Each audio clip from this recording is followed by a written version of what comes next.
Alhamdulillahi ala ni'matil iman. Alhamdulillahi ala ni'matil Islam. Singkat cerita, saya adalah orang Muslim. Dari 9 bersaudara, saya anak kelima. Orang tua saya juga Muslim. Dan saya pun dididik dengan Muslim. Tapi memang kita tidak mengerti apa rencana Tuhan.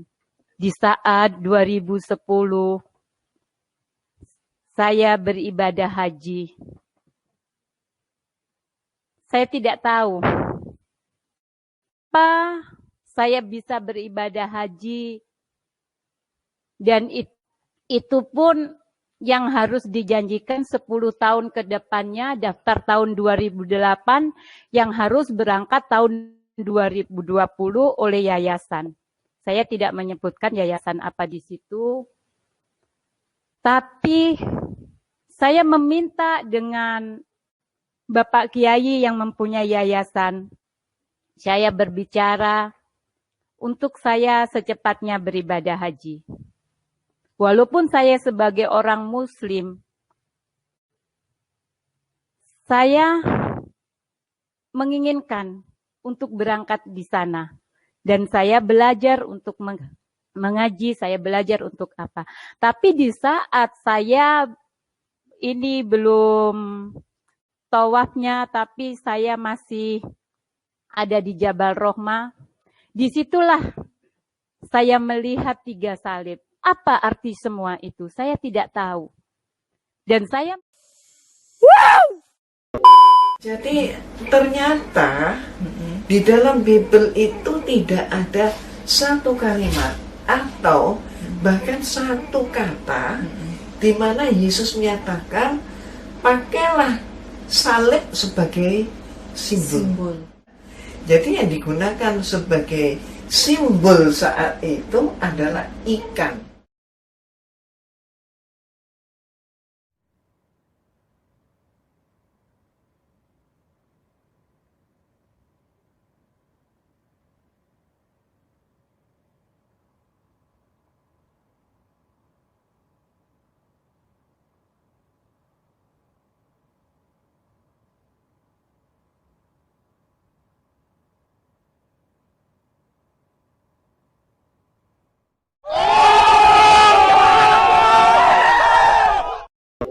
Saudaraku yang dimuliakan Allah Subhanahu wa taala, pernahkah Anda mendapati dalam diri Anda bisikan-bisikan yang berisi misalkan ucapan-ucapan kufur, bisikan keraguan akan keberadaan Allah Subhanahu wa taala, bisikan keraguan akan kebenaran risalah Rasulullah sallallahu alaihi wasallam? Ini boleh dikatakan hampir dialami oleh setiap orang-orang yang beriman. Ini adalah bisikan-bisikan syaitan yang hendak menanamkan keraguan di hati kita. Terkadang hati kita didatangi oleh was-was yang begitu hebat. Ya. Hati kita melintas di atasnya celaan, hinaan bahkan kepada Allah Subhanahu wa taala. Na'udzubillah min dzalik. Ini terjadi. Ini adalah bisikan-bisikan yang disampaikan atau yang dihembuskan oleh syaitan ke dalam hati manusia. Saudaraku yang dimuliakan Allah Subhanahu wa taala, jangan khawatir, karena hal ini juga dialami oleh para sahabat Rasulullah sallallahu alaihi wasallam. Disebutkan dalam sebuah riwayat, faqad jaa'a nasun min ashabin nabiy sallallahu alaihi wasallam fasa'aluhu. Datang sekumpulan orang dari sahabat Rasulullah sallallahu alaihi wasallam. Mereka adalah para sahabat Rasulullah sallallahu alaihi wasallam. Mereka bertanya kepada beliau, "Inna najidu fi anfusina ma yata'adhamu ahaduna an yatakallama bihi." Wahai Rasulullah sallallahu alaihi wasallam, sungguh kami menemukan di dalam hati kami ini suatu ucapan di dalam hati, terlintas di dalam hatinya yang kami tidak sanggup untuk mengungkapkannya. Ini adalah perkara yang sangat besar. Kami merasa itu adalah dosa yang luar biasa. Kami tidak bisa mengucapkannya, bahkan takut untuk mengucapkannya. Namun dia terlintas di hati kami. Qala waqad wajadtumuhu. Nabi bersabda kepada mereka, sungguh kalian mendapatkan bisikan tersebut di dalam hati kalian? Qalu na'am. Benar wahai Rasulullah SAW. Qala dhaka sarihul iman. Nabi bersabda, itulah tanda iman yang sarih. Itulah tanda keimanan. Keimanan sejati, keimanan yang tegas, sarih. Dan hadis ini sahih diriwayatkan oleh Imam Muslim. Dalam riwayat yang lain, juga diriwayatkan oleh Imam Muslim, Rasulullah SAW pernah bersabda, Inna Allah tajawaza li ummati amma waswasat, ma lam ta'mal au takallam. Sesungguhnya Allah Subhanahu wa taala memaafkan umatku. Ya, manakala ada bisikan melintas ke dalam jiwa-jiwa mereka, bisikan akan keburukan, bisikan dosa, bahkan bisikan kekufuran, ya, yang tidak bisa mereka halau dan cegah, melintas begitu saja.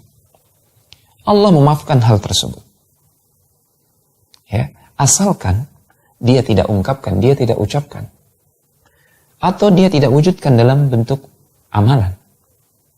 Terkadang melintas bisikan di hati seseorang, celaan kepada Allah, celaan kepada Rasulullah, ya, bahkan celaan kepada agama yang mulia ini, agama yang hak ini.